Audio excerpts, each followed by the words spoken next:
دماغ میں موضوعات بہت ہیں، لیکن اب میں سوچ رہا ہوں کہ کس موضوع پر گفتگو کریں کہ آپ حضرات کو تسلی بھی ہو جائے اور تشفی بھی ہو جائے۔ ویسے میں نے قرآن شریف کی ایک مشہور اور معروف آیت کریمہ کی تلاوت کرنے کا شرف حاصل کیا ہے، اسی کے موضوع پر تھوڑی دیر آپ سے گفتگو کریں گے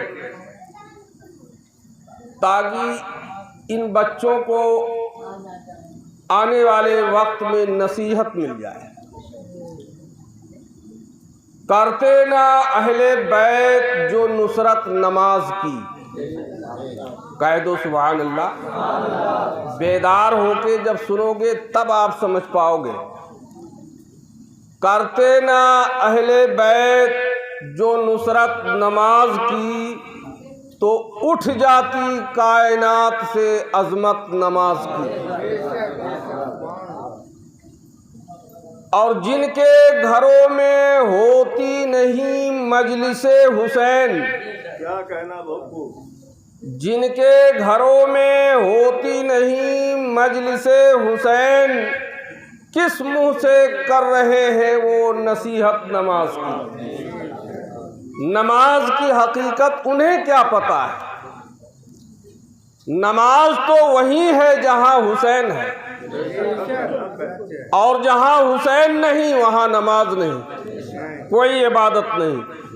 اس لیے کہ خواجہ غریب نواز نے حسین ہی کو دین کہا ہے، تو جہاں دین ہوتا ہے وہیں نماز روزہ حج و زکوٰۃ ہوتا ہے، اور جہاں دین ہی نہیں ہے وہاں نماز روزہ حج و زکوٰۃ کہاں ہے؟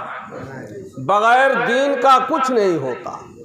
اسی لیے عطائے رسول، خواجہ خواجگاں، ہند الولی، نائب رسول حضور سیدنا خواجہ غریب نواز معین الدین حسن چشتی سنجری رحمۃ اللہ علیہ نے پوری کائنات کے مومنین کو یہ سبق دے دیا ہے۔ اس پر بھی یہ اعتراض کرتے ہیں کہ یہ خواجہ کا شعر نہیں ہے، یہ کسی شیعہ کا کلام ہے۔ بات سمجھ رہے ہو نا؟ یہ آسان لوگوں نے سمجھ لیا ہے کہ لفظ شیعہ استعمال کر کے ان مسلمانوں کو گمراہ کیا جائے۔ تعزیہ داری کرنا یہ شیعہ کا طریقہ ہے،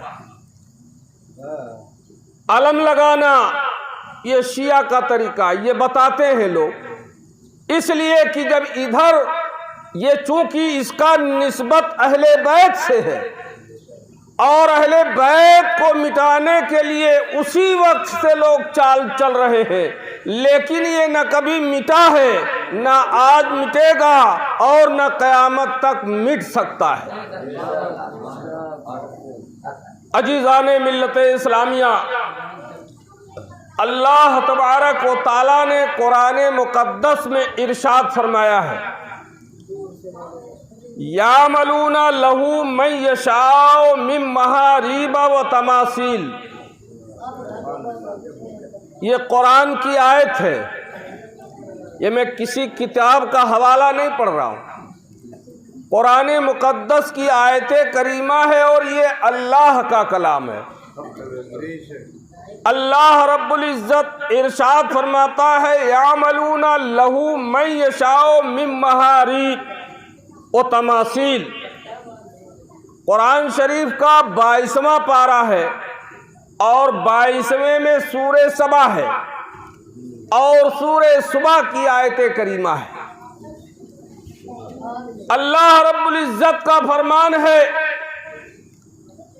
کہ بناتے اس کے لیے اونچے اونچے محل اور تصویریں۔ اس آیت کریمہ کا یہ ترجمہ ہے۔ آج کا مولوی یہ کہتا ہے کہ شبیہ بنانا حرام ہے، لہذا تعزیہ بھی شبیہ ہے، تو تعزیہ بنانا بھی حرام ہے۔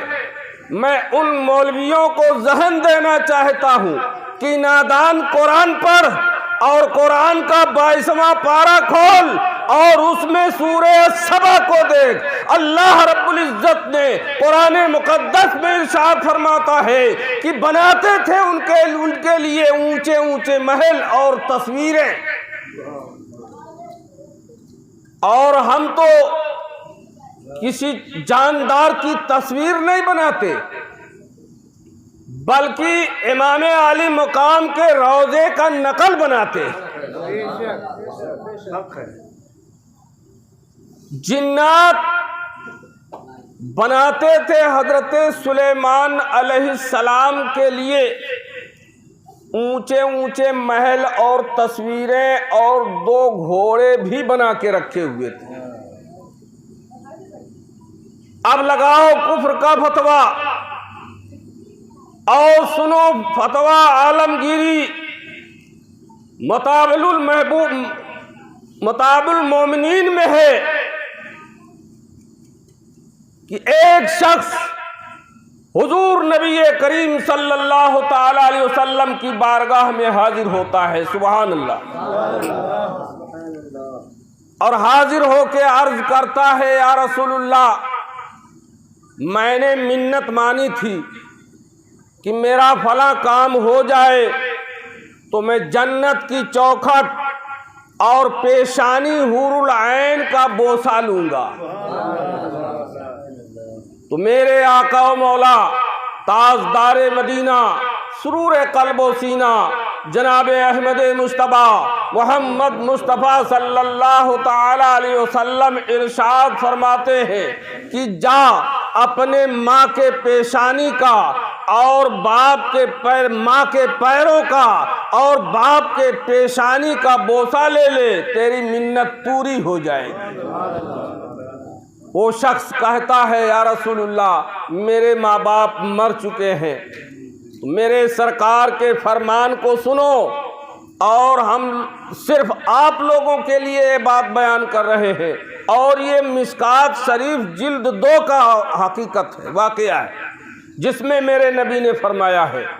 اس میں میرے نبی نے فرمایا کہ چلا جا ماں کے قدموں کا اور باپ کے پیشانی کا بوسہ لے لے، منت پوری ہو جائے گی۔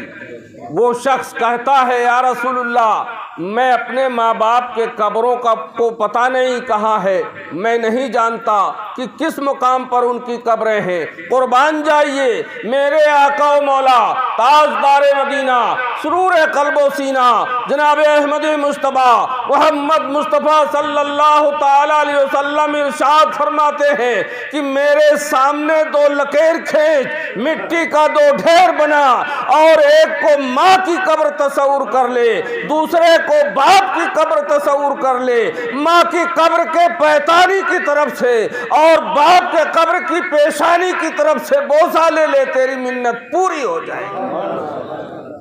اب مسلمانوں بتاؤ، کیا میرے نبی شبیہ نہیں بنوا رہے ہیں اور اس کی تعظیم نہیں کروا رہے ہیں؟ لگاؤ کفر کا فتویٰ، اور یاد رکھو دستور تیرا اسوہ شبیر نہیں ہے، بیان تیرا تخریب ہے، تعمیر نہیں ہے، ہر ایک پہ لگا دیتا ہے تو کفر کا فتویٰ۔ ارے نادان، اسلام تیرے باپ کی جاگیر نہیں ہے۔ آپ مثال کے طور پہ سمجھو، حضور نبی کریم صلی اللہ تعالی علیہ وسلم جنگ حنین سے واپس تشریف لا رہے ہیں، کہہ دو سبحان اللہ۔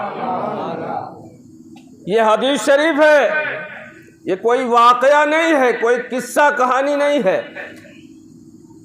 حضور سرکار دو عالم صلی اللہ تعالی علیہ وسلم جنگ حنین سے تشریف لائے، ام المومنین حضرت عائشہ صدیقہ رضی اللہ تعالی عنہ کے حجرے میں داخل ہوئے، سبحان اللہ۔ حضرت عائشہ صدیقہ رضی اللہ تعالی عنہ کون ہے؟ حضور نبی کریم صلی اللہ تعالی علیہ وسلم کی بیوی ہے اور ام المومنین ہے رضی اللہ تعالی عنہ۔ ان کے حجرے میں جب داخل ہوئے میرے نبی تو دیکھا تاک میں گڑیا رکھی ہوئی ہے. کیا کہنا گڑیا جانتے ہو؟